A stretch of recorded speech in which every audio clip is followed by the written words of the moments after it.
Visakha Gajuwaka Telugu Desam party కార్యాలయంలో BC cell అధ్యక్షులు తమిరే శివప్రసాద్ ఆధ్వర్యంలో కల్తీ నెయ్యికి కారకులైన వారిని కఠినంగా శిక్షించాలని Gajuwaka Telugu Desam party BC cell demand చేసింది.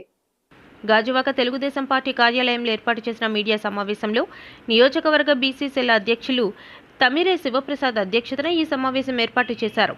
ఈ సందర్భంగా శివప్రసాద్ మాట్లాడుతూ గత వైసీపీ పాలనలో ఆలయాలపై దాడులు చేసింది వైసీపీ నాయకులేనని ఆరోపించారు. దెయ్యాలు వేదాలు వర్ణించినట్లు వైసీపీ నాయకులు నీతులు చెప్పడం హాస్యాస్పదంగా ఉందని హేళన చేశారు. కల్తీ నెయ్యి విషయంలో రాష్ట్రంలో అల్లర్లు సృష్టించడానికి వైసీపీ నేతలు దిగజారుతున్నారని అన్నారు. కల్తీ నెయ్యి విషయంలో తప్పు చేసిన వారిని కఠినంగా శిక్షించాలని డిమాండ్ చేశారు. ముందుగా ప్రింట్ అండ్ ఎలక్ట్రానిక్ మీడియా సోదరులందరూ కూడా పేరు పేరు నమస్కారం. ఇక్కడికి వచ్చేసినటువంటి బీసీ సోదరులందరూ కూడా, మహిళా విభాగ సోదరులు కూడా నమస్కారం. ఏదైతే రాష్ట్రం ప్రపంచం మొత్తం కూడా ఈరోజు అవక్కయిందంటే గత 5 సంవత్సరాలు వైఎస్ఆర్ పాలనలో జరిగిన అవినీతి భోగవతం, తిరుమల దేవస్థానం హిందువులు మనోభావాలకి చాలా విఘాతం తీసుకొచ్చినటువంటి వైసీపీ పాలనలో వారు ఇప్పటికీ కూడా వారిలో మార్పు రాలేదు. అడ్డగోలుగా వ్యవహరిస్తున్నారు. వారి తీరి లడ్డూలో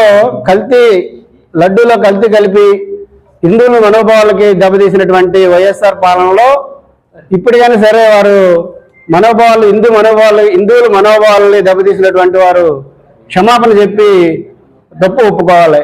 ప్రతిదానికి కూడా అడ్డగోలుగా వ్యవహరిస్తారు. మాట్లాడి తీరుదిన్నలతో కూడా సమాధానం ఉండదు. ప్రింట్ అండ్ ఎలక్ట్రానిక్ మీడియా మిత్రులందరూ కూడా నమస్కారం. ఈరోజు గాజువాక నియోజకవర్గం పార్టీ ఆఫీసులో తెలుగుదేశం పార్టీ బీసీ విభాగం అధ్యక్షులు తమిళ శివప్రసాద్ గారు, అలాగే ప్రధాన కార్యదర్శి మన సత్యారావు గారు, మిగతా సభ్యులందరితో, అలాగే క్లస్టర్ ఇన్ఛార్జ్ శ్రీనివాసరాజు గారు వీళ్ళ ఆధ్వర్యంలో పెట్టడం ఈ సమావేశానికి ముఖ్య ఉద్దేశం ఏంటంటే, మొత్తం ప్రపంచ దేశాల్లోనే ఘనంగా కీర్తించబడినటువంటి ఆ కలియుగ వైకుంఠనాథుడైనటువంటి శ్రీ శ్రీ వెంకటేశ్వర స్వామి వారి ఆలయంలో జరుగుతున్న అపరాధాలు మీ అందరికీ తెలుసు. అలాగే ప్రతి ఒక్క పబ్లిక్ కూడా తెలుసు. గత ప్రభుత్వం చేసినటువంటి దుర్మార్గాలు, వాళ్ళ చేసినటువంటి ప్రవర్తన అన్నీ తెలుసు. కానీ ఈరోజు మీడియా సమక్షంలో మేము చెప్పాల్సిన బాధ్యత మాకుంది.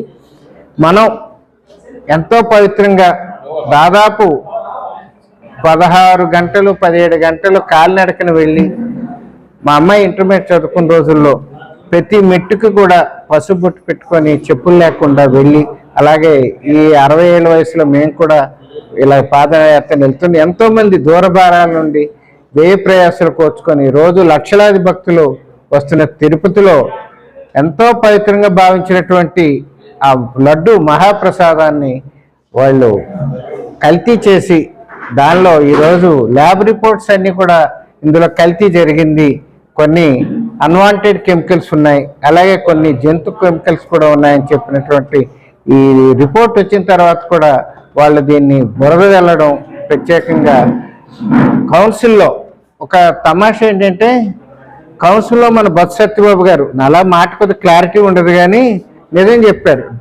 చిన్న చిన్న దొంగలు పట్టుకుంటున్నారు, గజ దొంగను పట్టుకోండి అని. ఆ గజ దొంగ ఎవరో జగన్మోహన్ రెడ్డి అని మీరే ఒప్పుకున్నట్టుకున్నారు. త్వరలో ఆ గజ దొంగ పాపం కూడా పండుతుంది. వాళ్ళ కీర్తిశేషులు ఏదైనా గౌరవించాలి కాబట్టి వారి నాన్నగారు వైఎస్ రాజశేఖర రెడ్డి గారు కూడా ఆ రోజు.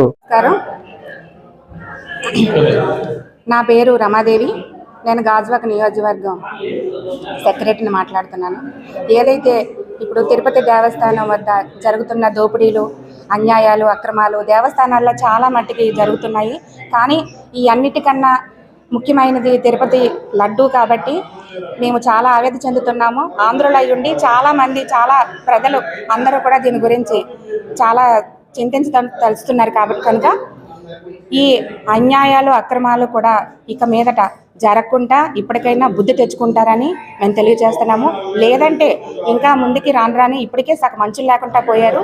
ఇక మీదట కూడా ఇలాంటి దౌర్జన్యాలు, దోపిడీలు, అన్యాయాలు కూడా ఆపకపోతే మొత్తానికి భూమట్టం అయిపోతారని నేను హెచ్చరిస్తున్నాను. కనుక ఈ అవకాశం ఇచ్చినందుకు మా బీసీ పెద్దలకి అందరికీ ధన్యవాదాలు తెలియజేస్తూ, అలాగే మీడియా మిత్రులకు కూడా నేను ధన్యవాదాలు తెలియజేస్తాను.